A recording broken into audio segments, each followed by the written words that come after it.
Welcome to this discussion about street epistemology.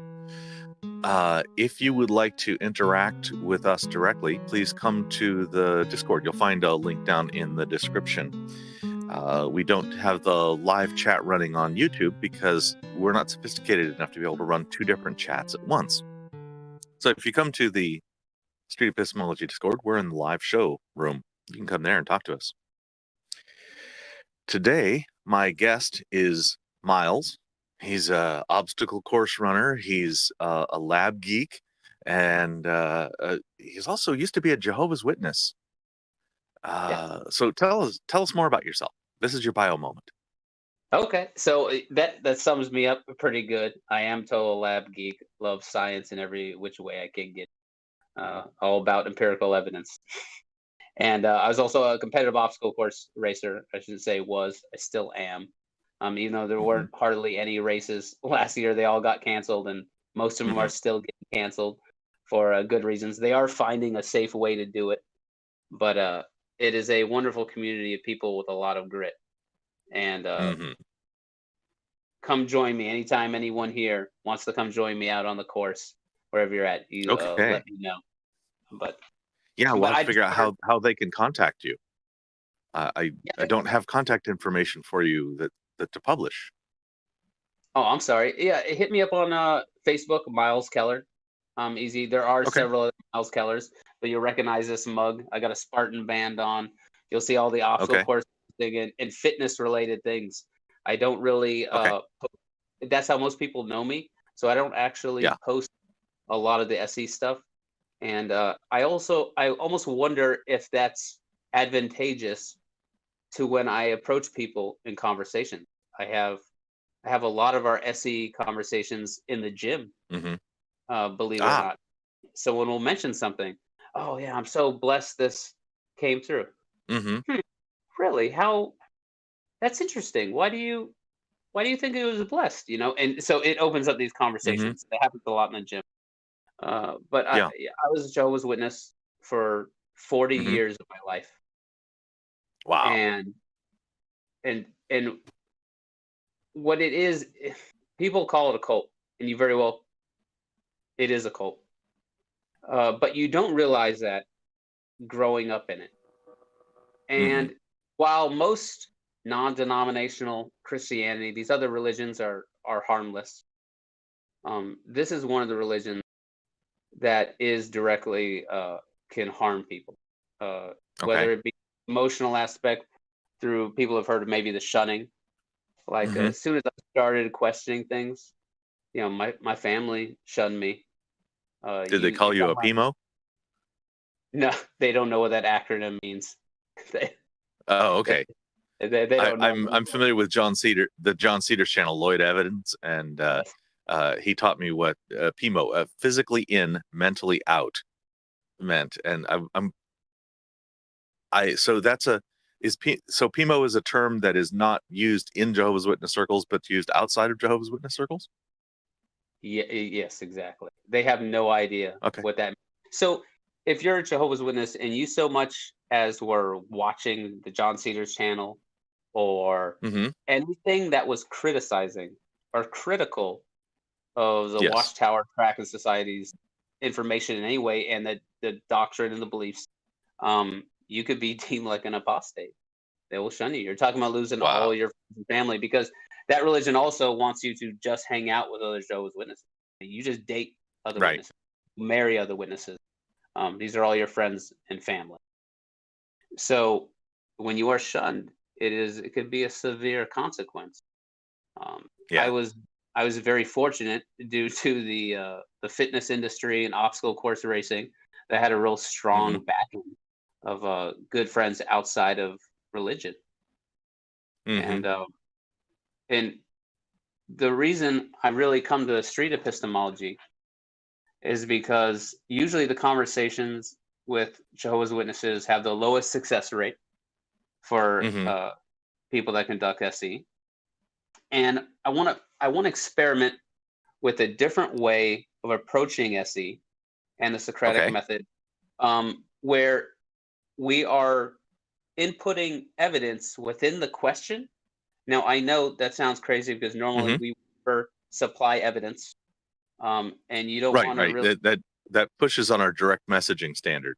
And I'm completely happy to push on our direct messaging standard. Uh, I think zero direct messaging is really good when you're doing basic street epistemology when you're first getting started. And then once you can get to where you can consistently shoot all your messengers, then you can move to the advanced step of every once in a while burning a little bit of rapport to put something in that's very effective. So The interesting. So pine what you're creeking saying in is my mind. Yeah. it's a balance between the rapport and Yeah. possibly implying some of that evidence. Yeah. It seems like the optimum is about 1% of the normal amount of direct messaging that we would have. It's just a tiny little sliver, little Pine Creek nudge. Okay. I'm referencing Pine Creek Doug as the guy who's probably the most aggressive at direct messaging and still getting really good results out of street epistemology. Does he have a YouTube channel? I got to check that out. Yes, Pine Creek. Okay. Pine Creek. Mm-hmm. Okay, I'll check that out. Pine Creek. The kind of questions I've been supplying when I talk to other witnesses, and it's harder because usually they're out doing what they call cart witnessing. You'll see them out in public with a little cart in the magazines. Yes. You talk to them because they're not really going door to door right now. Yeah. If they're not out there, it's harder to come across because they will, just listening to this or listening to say John Cedars, the Lloyd Evans channel, right? They would could have grave consequences for them. So one of the questions I like to say, well, if it can be shown that it's highly improbable that it'd be difficult for Noah to get the animals from Antarctica and Australia. Okay. Would that shake your confidence at all? How do you feel about it? So yeah, that's a good hypothetical. We like that. I'm trying to refine it. You know what I mean? See, like I'm inputting some of the evidence, but also putting it in the question format, and then trying to do it as gently as possible because these people have they have a perspective, they have a preconceived notion of that all of us are worldly sinners. You don't want to be religious because you just want to sin. Things of that, it's Satan using you. That's a big one. Everything is Satan's fault, right? And so it's what's wonderful about this approach. Yeah. Yeah. Excuse me, coughing over here. Excuse me. So by breaking down that preconceived notion right off the bat, by approaching someone in a loving manner, calmly, and being open to change your position, it really helps break down that barrier. I truly believe this is the best way to reach people. The debate method, I believe, which is what I originally first started learning, and unfortunately, that's the method which I originally approached my parents with a bunch of, hey, I've been reading the Bible for myself, and there's some contradictions that don't make sense to me. What do you think? Can you help me? And it's all of a sudden barriers come up, right? Yep. Oh yeah, so big.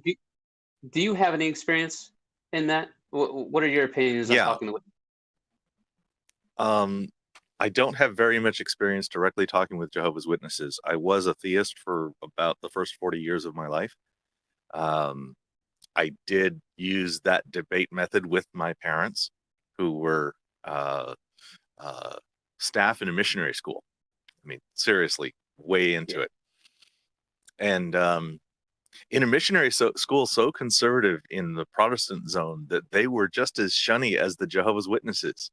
It was quite extreme, quite an extreme example. There was 10 years of my life where my mother wouldn't speak with me. Interestingly enough, while I was still a theist, I was just the wrong kind of something theist. Oh wow, that is hardcore. What was the factor that made her reset? I wonder if I'm back. Oh.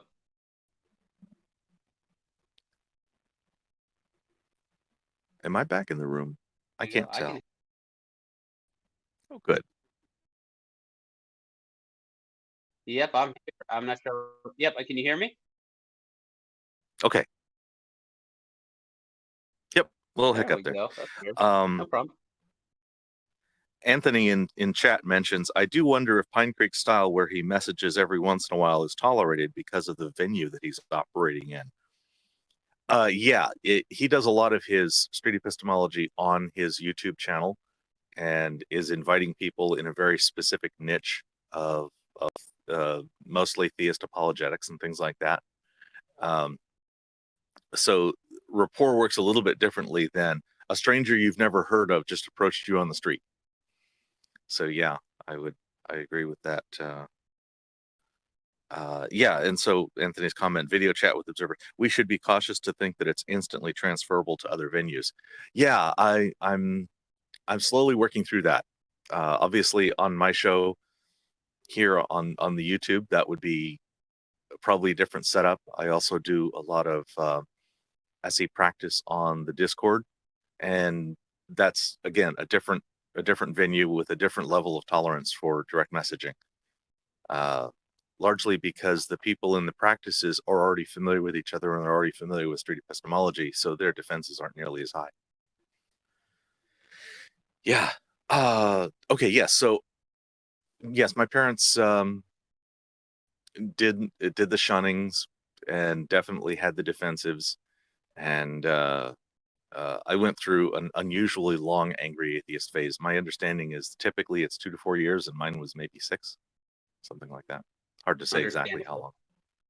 Yeah, and now I'm very much not angry atheist. Very calm.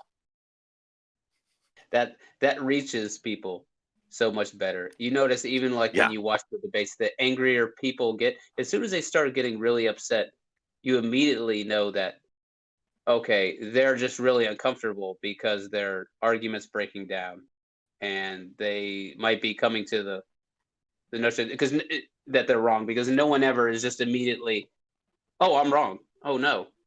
Mm-hmm. It's a little bit of a process, right? So can you tell me a little bit about your experience when you have talked to Jehovah's Witnesses, how that's?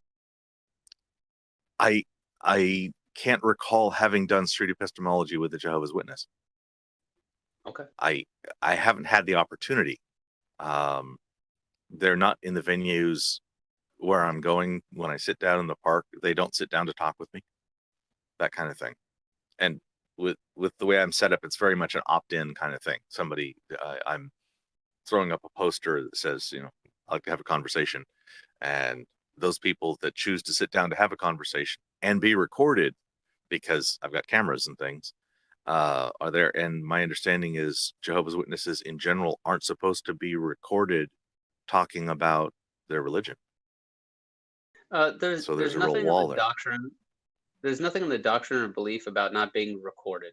I think they're just uneasy about it. And Grant, now you think about it, I believe coming up to them and asking any of them if you can record it. So here's the conundrum, right?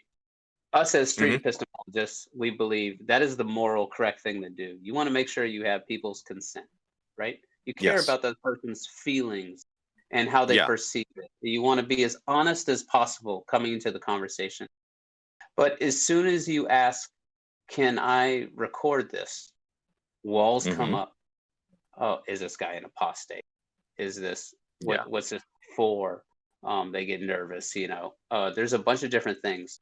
So that is quite the conundrum. Matter of fact, on the Lloyd Evans channel, you'll see the only time I've seen him, I know he's a big fan of street epistemology. They had tried to apply his one time he went to Disneyland, and he recorded it from afar. And the conversation was good. Because no barriers came up. I believe it was a good conversation. But but it's also, they're incentivized to talk to you. Know that they're all required to go out in the preaching service, right? Per the in the Bible, Jesus instructed everyone to be fishermen of men, right? Yes. Fishers of men, yes. and so they're required so many hours. It's not a set number of hours for everyone. There's auxiliary pioneers and full-time pioneers, where these people could be doing 40 to 70 hours a month. But most people, it's like, just get out when you can. Most people get out on Saturdays or Sundays. That's the people you normally see knocking on your door. And so they are just trying to, reach people past what they believe to be the truth and a message. So there should be lots of opportunity for us to do that. That's why if I come across them, come to my house, I will not divulge that I have 40 years of being a Jehovah's Witness. I want to come to it. It's a little dishonest, right? But you don't have to self-disclose up front. It's okay. Yeah. I don't. Yeah. I know what you mean. I know why that could make some people feel uneasy. But yeah, I wouldn't divulge because I want them to be as open to this conversation, because they think I don't know about Jesus, and I don't really understand the Bible and all the symbolisms and analogies, the metaphors. So if I can come into that with it, I can come in on a neutral ground. I think that would be, that'd be helpful. But the fact that and also using the arguments against them, for anyone that does try and argue against the witnesses, the arguments like, well, hey, about all the times the Jehovah's Witnesses predicted the end of the world incorrectly, a bunch of times, or a bunch of times, or the child abuse 1914 scandal. And then and so on. All that. For them, as I know, when I was a theist, when I was I would say, well, that's just imperfect people. Those are a few bad apples as far as the child abuse scandal. Say, okay, we have a better understanding of the scriptures now as far as the foretelling of events, right? The end of the Armageddon, and when the end would come. They have what they call a new light. We have a new light, so they're definitely revising this. And as long as you can use that excuse, you can kind of change anything. But I don't want to attack their organization. In order to get through to people and realize that they have faulty epistemology, and that the belief may indeed be inerrant, because they believe the Bible to be infallible. And in order to show it to be inerrant, you have to attack the doctrine.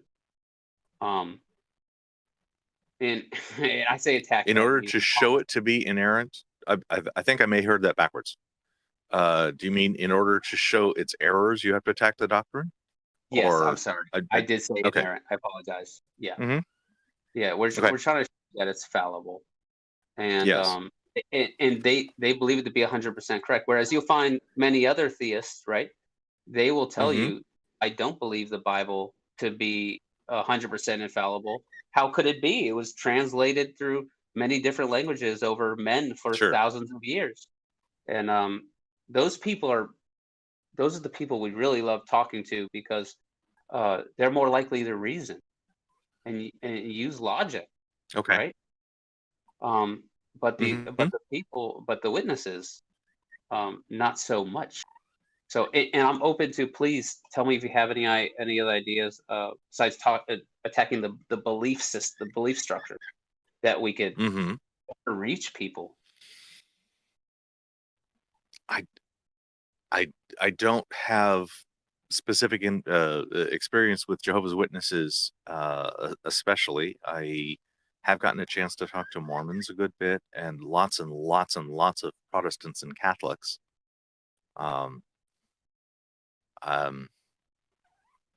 Jehovah's Witnesses are a black box to me, because when I talk to them about just about anything, it just seems so no birthdays, no transfusions, no this, that.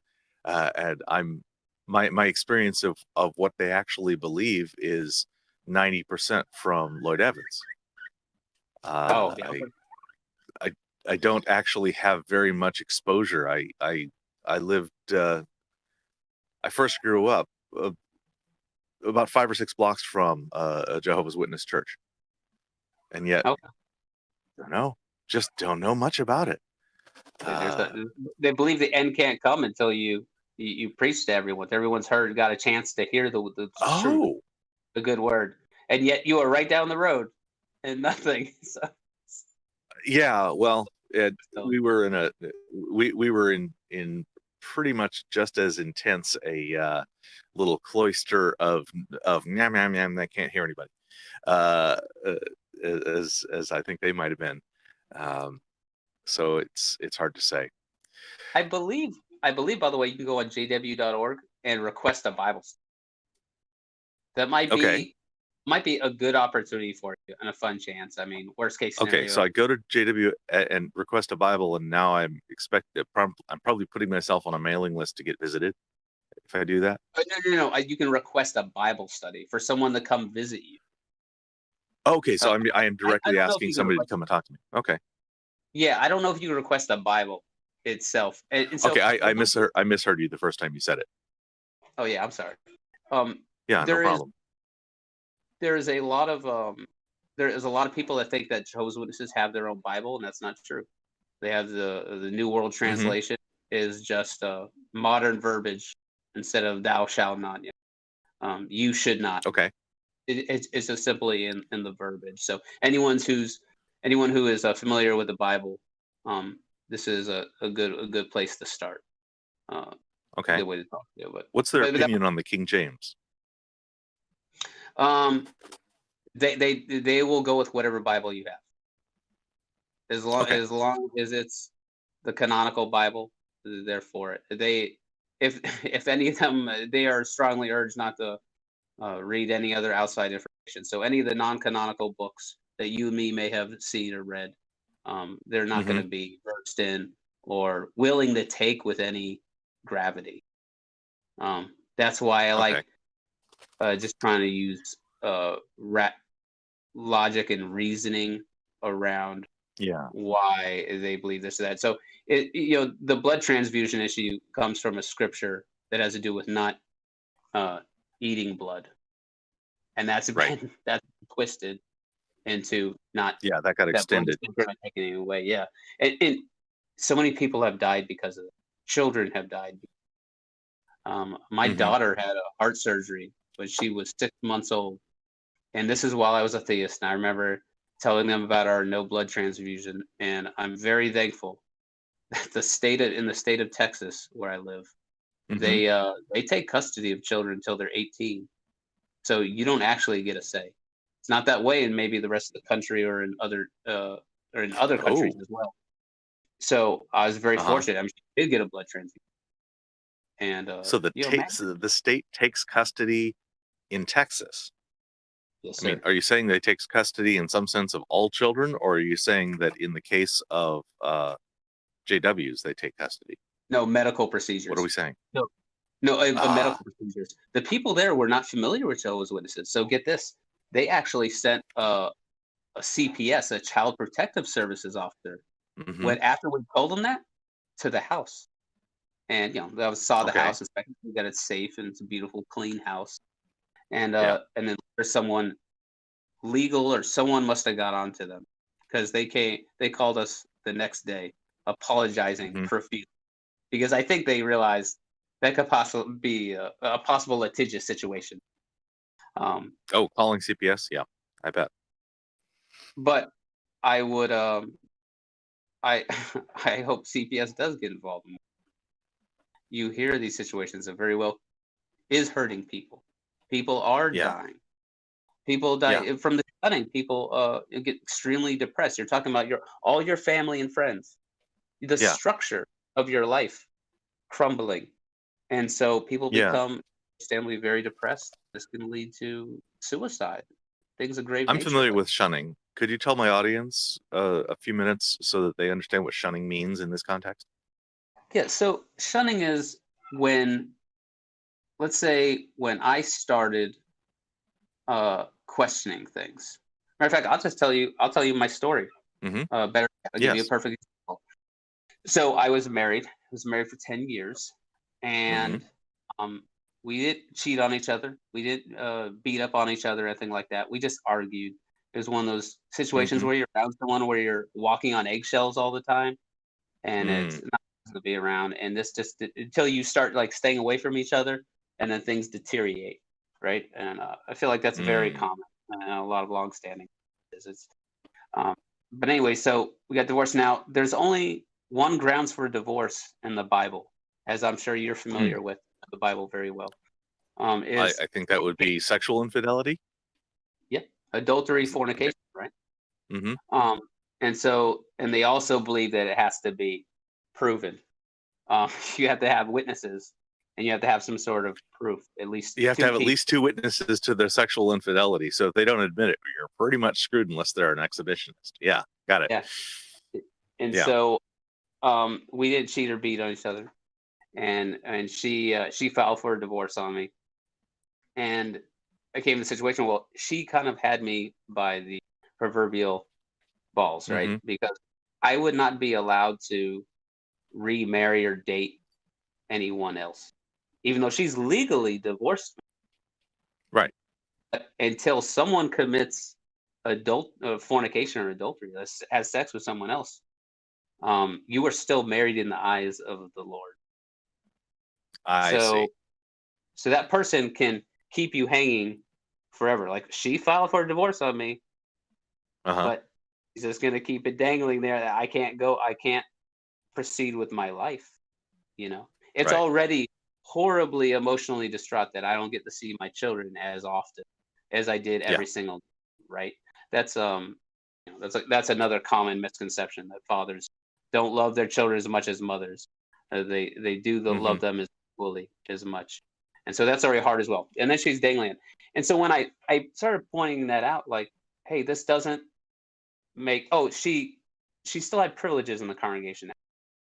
There is, in the witness, we know what the New Testament and everything says about women in the congregation and stuff like that. These misogynistic. Right. Don't let a woman be teaching a man, and they should be quiet in church. Yeah. Paul was not very friendly to women. No, no, he wasn't. And so she was still getting privileges, and I'm like, okay, well, she's done something wrong. She's divorced me without grounds for divorce, but she's still getting privileges. That doesn't make sense biblically. So what kind of privileges? So she would. I'm sorry. I should have explained that better. The privileges being like she could give. They won't give talks on the podium. They will give an example of like a pretend situation of being out in the service work, talking to a householder. So one sister in the congregation plays the preacher, right? Talking to, and the other person plays the worldly person, the preachee, right? And so they'll show these examples is what they'll do. But it's considered a privilege. You have to be in good standing in the congregation.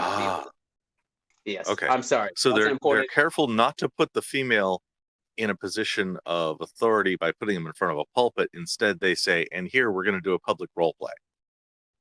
Yes. Is that right? Okay. Yes, exactly like that. Right. And then you can comment, you can raise your hand and make answers at the meetings when the latter part of a meeting will have questions. They'll read the Watchtower, and then every paragraph has a question. You can raise your hand and make a question. Well, anyways, so that was the first little hole in the paper, right? And then when you get so many holes coming apart. Anyways, when I started questioning like that, people really withdrew from me. And then when I brought these questions, when I start seeing, which I'm sad that I didn't see these issues beforehand. I do have a background in science. Shame on me for believing some of it. I hit my mom with the other day. Do you know what would happen to the earth if it stood still? In Joshua, it says the sun stood still. Yes. Oh my. Yes. Conservation of angular momentum. What? Yeah. You know what would happen to the world if that happened, right? And so I bring that up too. Anyway, that started coming apart. But anyway, so people are the elders want to protect the flock. They see themselves as shepherding the flock, right? And so And you don't want any, in the Bible says, bad association spoils useful habit, is what the scripture says. So they're urged to not talk to you. There is being reproved. That's like people can talk to you, but it could be a private or a public announcement that is saying, hey, this person has been reproved. It's like, hey, heads up, he's not the best association. I suppose you can still talk to him. And then the next step is disfellowshipping, where they announce to you, so and so has been disfellowshipped, and that's always a really awkward. But now you're talking. And about I assume that means that they're not allowed to attend services. They're to be treated by anybody who is in good standing as an apostate, something like that. You can anyone can attend the meeting. And a matter of fact, even a disfellowship person can attend the meeting. Yes, sir. They're not only can they attend, they're encouraged to. You see, their mentality behind this shunning is that they're doing it to love. They want you to see that you're wrong, so you'll come back. Yeah. My father tried to redefine love for me a bunch of times when he was hitting me. Yeah, exactly. What a Christian thing to do. I didn't accept his redefinition then. What a Christian thing to do. And so, So the shunning. By the way, I'm not picking on my father specifically. My mother hit me a lot more than my father did. But go ahead. Oh yeah, no one cares about it when your mother hits you for some reason. My mom beat the heck out of me with her weapon of choice was the spatulas. For one reason, she's Italian.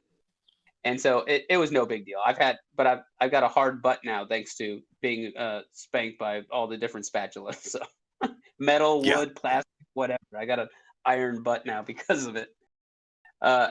So anyways, to summarize the shunning, this is where people can not only not talk to you, they can be disfellowshipped and be shunned for family or not. Right. And when I hear, because my ex-wife is still a Jehovah's Witness, I hear these stories of children that shun their own parents. And that scares the living hell out of me. That is the biggest fear I have. If I'm unwilling to speak, I'm assuming if I'm a child, if I'm a minor, if I'm that, and I shun my parents, how... That goes against one of the 10 commandments. Honor your father and mother. Yeah, I mean, how do I square that? You can't. Yet they're squaring that circle hole. So if you live together, if you are a minor, it is different. You can deal with your parents. That is different. But when you are older, so they have a specific rule for under 18 and still living at home, that kind of thing. All right. Yeah, I understand what. And so, but yeah, the idea that my own children that I love more than my own life, I'll talk to me one day, is horrific to me. I think that's my biggest fear in life. I'll be honest with you. And one of the big reasons I want people to only use good epistemology and really examine every belief. Right now, I'm instilling in my daughter how to critically think. My current fiance, she's a Christian. She's a nurse. She's an ICU nurse, and she's Christian. And she had the Christmas tree and all that stuff. I never celebrate Christmas or any of that stuff, and because of that, I don't really care about it now until this day. I still kind of see. I've been logical and rational and looking at why the witnesses didn't celebrate some of this stuff. And so I still don't celebrate it, but it makes her happy, whatever. She put up the tree, the lights, the whole 10 yards, whatever makes her happy.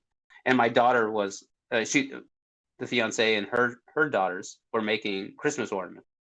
And my daughter wanted to help. She goes, "Daddy, can I help?" I said, "Well, I tell you what, sweetheart, let's talk about if it's good or not, if you can or you cannot. Because I'm going to give you the facts. Here's Mm-hmm. what the belief is per the Jehovah's Witnesses, and here's how everyone else sees it. I will love you either way, but I Mm-hmm. want you to use critical thinking. I want you to decide. Please note, honey, that I'm never telling you what to do. I'm giving you the facts and the knowledge to be able to make smart decisions on your, because I'm gonna love you either way.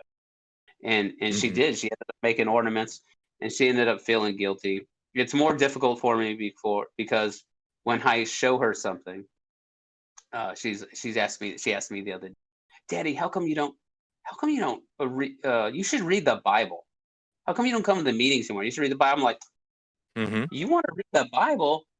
Let's go read the Bible. Yeah, What let's do it. I'm up for that. you know exactly where I'm going with this. So I said, hey, Oh how man. about we read Exodus 21? And I Oh, right said, for that.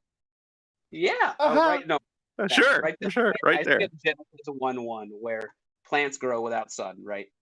I Sure. went to her and I go, honey, well, I read it and I go, no, honey, is owning people wrong? She goes, Mm-hmm. yeah, of course. Slavery's wrong, right? Okay, but Mm-hmm. right here, it's not my words. Right here in the Bible, here's the directions on how to have a slave, Yeah. whether you're Jewish or non-Jewish. And so she'll go, and that will shake her logic, and she'll Mm-hmm. go. Here's the challenge I face. She goes and she calls her mother, and then her mother tell her, honey, that happened a long time ago. Full stop. Full stop. Classic thought terminating cliche. Yeah. Mm-hmm. And, and Mm-hmm. so by really helping her use these critical thinking, I'm helping her. I'm inputting these critical thinking skills in another way. I'm Yes. fascinated. Also, I know that's not the main topic that we're talking about today, but the idea of using Well, it street is. Yes. kids. How to use SE to talk to people. It's critical thinking. It's all the way down. Go for it. My daughter the other day, she had to redo her math test that she failed. Okay. She got a chance to Okay. do it, and she's like, "Oh, I'm so dumb. I'm so stupid." It was all this Mm-hmm. pejorative, horrible self talk, and I said, honey, I tell you what, let's talk about that. Why do you think you're stupid or dumb? And then she denied saying it at first. I'm like, no, you definitely said that. Why is it possible for someone to be really smart at something, but Mm-hmm. still have trouble with math? She's Mm-hmm. like, yeah.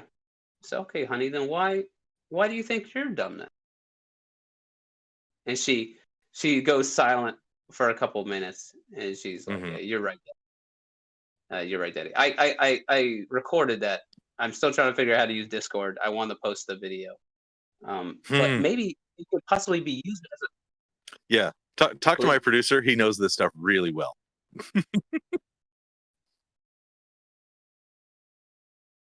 Yes. Yes, please. Yes, please. Are we inviting him in by voice or video or text? How are we doing this? Okay. Okay.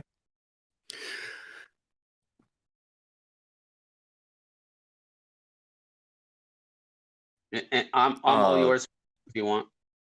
about another 10 or 15 minutes is my plan, and I'm flexible. Yeah. Okay, I know So, these comments. so your daughter believes that there's an exception to the rule that if you're bad at math, that doesn't mean that you're necessarily generally dumb, and maybe even that bad at math might be something that happens in the moment. I know Yeah. I'm actually really good at math, and I still make arithmetic errors 1 in 20. I have to check my work. I'm not But perfect in any way regard. question for you. Have you tried using this method with any of the kids? Because the newer generation, sometimes they have a lot of negative thoughts, and it might be a good way to talk to them about that and talk Mm, them out of negative thoughts. I don't think we've tried this method with children. mm, mm. Um, Publicly, I don't engage children in street epistemology except in on the rare occasion that their parents are enthusiastically encouraging it in the moment. In terms of like my own relatives, sure, happy to do that. SEs, or I should say, coming at things from a neutral perspective and then asking epistemological questions is kind of a mode that I'm in these days, and I don't really turn that off uh, like It that. kind of So reminds me of Meno's dialogue. Are you familiar with yeah, Socrates yeah. and Meno's dialogue? And that Ye- was, I believe, a child that he was talking to. And so Meno was you're a right. child. Well, he was a slave. I think he was a young slave, Oh, though.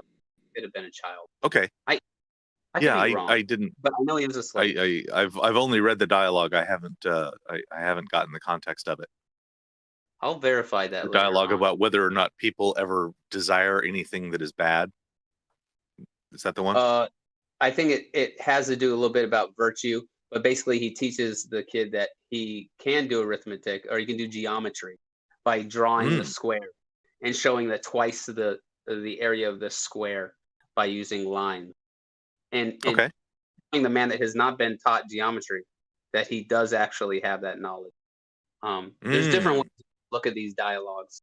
It's interesting, but obviously we're extremely fascinated by anything Socratic, right? So, but yeah, I want to Yeah. continue to use that. I think Yeah. my daughter sometimes has negative feelings.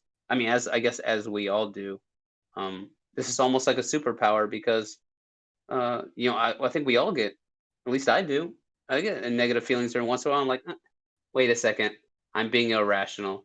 That's an appeal to emotion, or you start using logical fallacies yourself. It's you have a hard conversation, a hard SE conversation with yourself. Yeah. Yeah.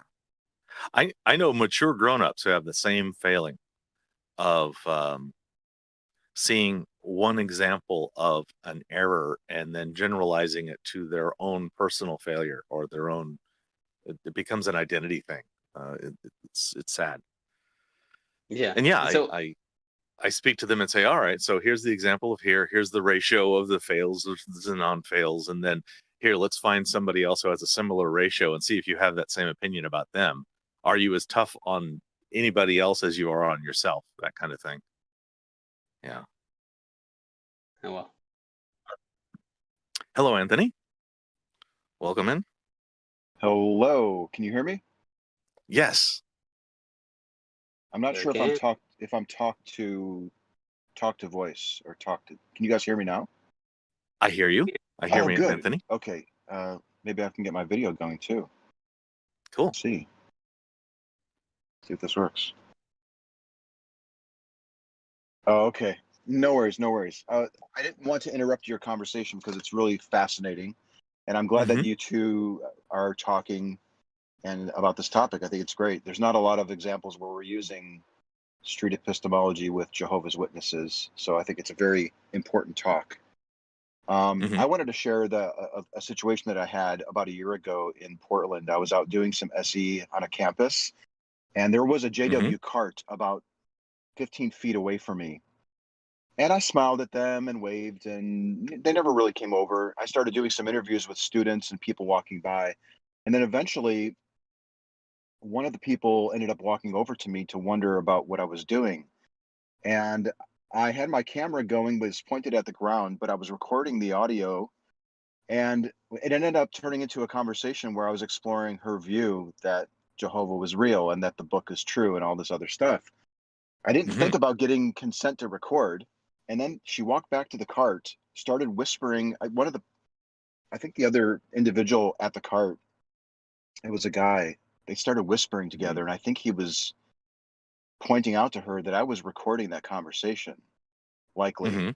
So she immediately came right back over to me, and she asked if I had recorded it, and I said I was, and I apologized for not letting her know that I was. And she became very upset, asked me to never use the footage, and she chastised me for recording her without her permission, which that's a fair complaint. But it's unfortunate because there aren't a lot of examples of people using SE with Jehovah's Witnesses. So the most that I can do with that conversation is use it as a cautionary tale that it seems like JWs are very skittish about being recorded, which is what you've talked about. Mm-hmm. So we don't have a lot of examples using it, but I can tell you the conversation that I had with them wasn't any different, really, as far as I can tell, than any other conversation that I had with a theist, other than the pressure that they probably got for discussing their views publicly with somebody. And I think that that might be the biggest thing about JWs, is this pressure that you get to not talk to the others or be very cautious about sharing your views, which is a little odd because they're out there to share their views anyways. However, in this instance, they were worried about it. So maybe you could talk a little bit about what your thoughts are on that, but you're having such great chats about using this with kids and so forth. I didn't want to throw you off, but I wanted to share that story. That's about the best that I can do with that example, is to share it as a learning experience, perhaps. Yeah, okay. Thank you, Anthony, for helping put me back on that thought track. He's absolutely right. It's because of that that's hard for us to practice it and to see other people practicing it, because we can't record it, because the likelihood of us recording this is very small in these conversations. If you can come to it, just asking very questions like come to it like you've never heard of Jesus, you don't know, you don't know, you really want to know the truth, then it kind of brings the barriers down. Yeah, as soon as they saw him with a camera and on the campus talking to people, all these preconceived notions of what they've been told is popping up in their head. So it's how to be as inconspicuous as possible to start these dialogues. It is when we're fortunate that they do want to talk. He's absolutely right. They, like I said, they are trying to get so many hours out in the service. If you're not getting any hours in the service work, you become what's called inactive, and that's very frowned upon. That can affect you getting privileges in the congregation. You know, if you're a married woman in the congregation, you don't want your husband to be inactive. You want your husband to be a good example of a witness, a good example of a Christian, exemplary. So, like he said, there is pressure within to make sure they're preaching. So they're out there, they're talking to people, and our best chance is having these discourses like we're having right now, about, because you will only have these conversations in private with them. But it's, once again, not attacking the Watchtower Tract Society, not attacking jw.org, but questioning the actual belief system. You know, so could you give me a top 5 of things that are in the actual belief system that if I were going to go talk to a JW, I should have in mind? And by the way, should I refer to them as JWs? Like, for example, if I'm referring to somebody who's in the LDS, I shouldn't call them a Mormon this year, because that name isn't kind in the moment for some reason. Is JW a kind term for Jehovah's Witness? I think if you're referring to the organization, the JW organization, I guess you could say it like that. But I would always use their name. And when say when the you long come way. to these discussions, just the long way, just so that you, once again, to go back to your rapport, to building that rapport, and so you're trying to stop that wall from coming up, because it comes up so easily. The top 5, man. Yeah, so the name of the person, and get their name and use their name. Yeah. They have titles within the organization like elders and ministerial servants and publishers and pioneers, like we talked about. These are all labels. But yeah, using their name would be the best way. The top 5, I don't have a top 5. I mean, the blood thing is good. I would love to have the conversation. That is going to be the next thing I do and show in the scriptures. Hey, I'm curious. I heard that the witnesses are against blood transfusion. Can you tell me why? And then they're for, oh well, for this and that. The only other reason they'll give other than referring to the back to the scriptures, is maybe people have gotten sick. Like, no joke, my uncle got AIDS from a blood transfusion. Mm-hmm. My uncle was not a Jehovah's Witness. That happened, and so that's a valid claim. Why not to get a blood transfusion? But that, in any way you can ask them questions that, hey man, I'm so confused as to the story sounds so wild. The talking donkey. Yeah. I heard there's a story, and then when they tell you the story of on the trail there where he has the vision, right? You can Balaam's say donkey and the angel, yeah. Yeah, you can say, notice he's not surprised that donkey's talking to him. Do you think that sounds realistic? And when you break this, just like the rest of all our Street Epistemology, it'll get back down to faith. It'll get back down to faith, and then you ask, hey, is that if we can come to multiple conclusions by using faith, is it a reliable means by which to come to a true conclusion?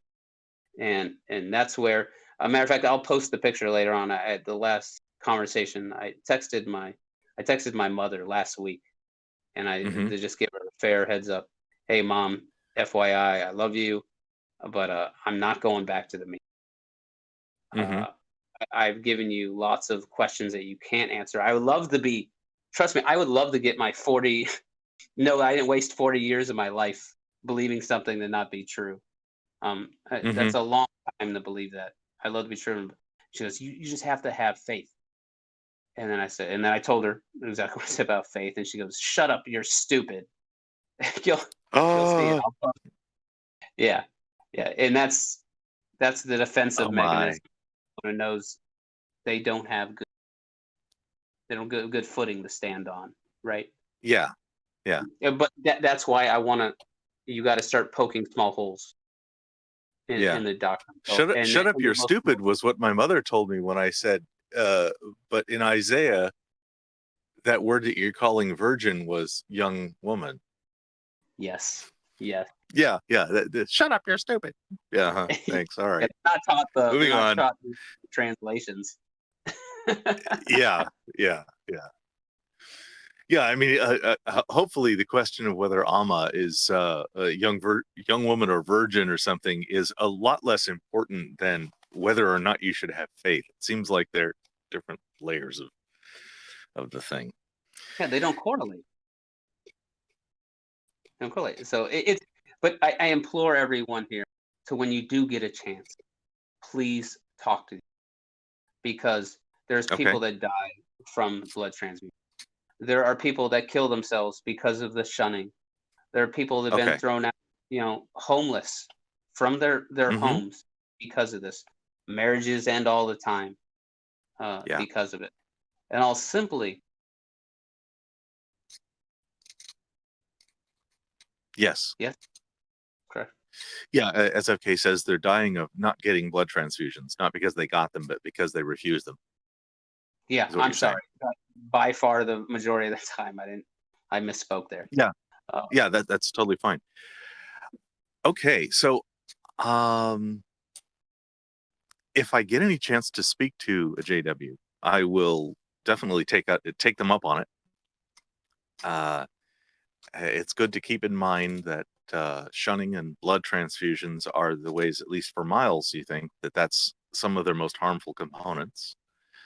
I'm certainly well motivated to speak to JWs in either case, and them doing harm or as an organization does seem to be a really good reason. And we didn't even get into Australia. With that, there's a kerfuffle in Australia, but in any case, we're not attacking the organization here directly. Or anything else. In that instance, by the way, real briefly, that they can just say, well, that's those men in Australia. Those are a few bad apples. Those people that conducted the child abuse that was hidden. They will never hold that against the witnesses. That is some bad people. That's why we got to attack the belief itself, because the people, you can just see us all around, will just say they're imperfect. They're imperfect and they're sinners, and we all sin, and they'll brush it off like that. But I'm sorry, go ahead. Yeah, the reasons that are very impactful with people who are not in the organization seem very unimpactful to the people inside, and that part's interesting. It's interesting that the standards are just so wildly different. I also hear the same kind of argument with the Catholic Church and their scandals. And just to be fair, I see just as much scandal in Southern Baptist and in a whole bunch of other in Muslim communities and various other things. I see the theist community having just a really huge problem with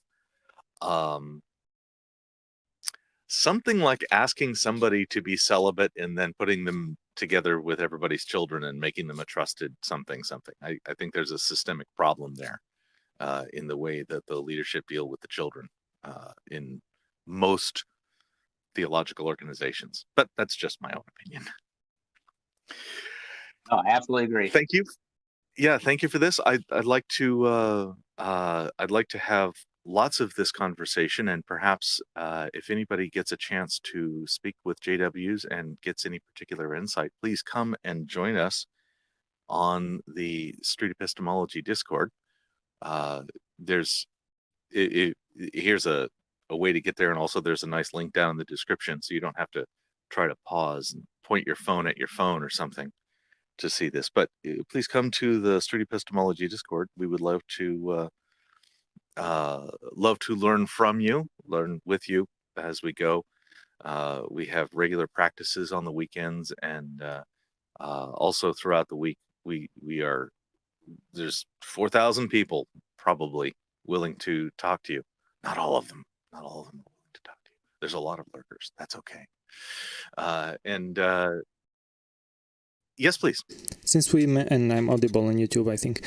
Since we mentioned blood transfusions, I donated blood recently, and I think I'm due for our next one. Because of COVID, there has been a drop in blood donations. So if you have donated blood before, or if you haven't and you don't, and you can, please go donate, because of the fear of COVID and people isolating, there's been shortages in a few blood banks. Maybe you can check with your local blood bank, but keep that in mind. People need the blood. Absolutely. Well, thank you. I think they won't let me. If I'm honest about my sexuality, I think they won't take my blood. Oh, did we lose him? Oh no, we lost him. Okay. Back. There you go. Yeah, Dali, I know you give 100% to everything you do. That doesn't apply to blood donation. Right. You can only have 5% at a time. That's it. No more than that, or whatever that fraction is. I'm not sure. Actually, now I'm thinking it's 1 part in 12. Anyway, it doesn't matter. I don't need to think about the arithmetic of that. Thank you, Miles. Thank you for your input on how to do SE with JWs, and I look forward to any further input and feedback you have, especially experiences of actually doing it. Obviously, recordings are an issue, and we don't want to not do SE just because we can't get a recording of it, because it's as much for the person we're talking to as it is for sharing how to do the thing. Absolutely. All right. Is there anything else you'd like to share with the audience before I do the outro? Everyone go to that jw.org and request a Bible study. Get someone to come to your house so you can have these conversations. Everyone do this. And just know that most people... before COVID, maybe just on the phone, which is okay. That's fine. Yes, I'm sorry. On the phone would be okay. Yeah, they use the various streaming deals. But yeah, that's a great way to do it. They can't come to my boat unless they have a boat. So no, they can't come here. They're not allowed. This boat is on a dock that doesn't have any connection to land. You have to use a boat to get to this dock. So I'll have to do it on the phone. Sounds peaceful. It is. It's very peaceful. I got my birds, I got my cat, and I got my family. Okay. So If you are very interested in this means of streetepistemology.com, this method of conversation to influence people's beliefs, to cause them perhaps to do an audit of their own understanding of their beliefs, that's a cool thing. Go to streetepistemology.com. They're brought to you by Street Epistemology International, the same people who bring you the SE podcast. For if you prefer your Street Epistemology in audio form. Here are 5 of my favorite Street Epistemology related channels. You'll notice Pine Creek is there in the second slot from the left. All of these people are heroes of mine.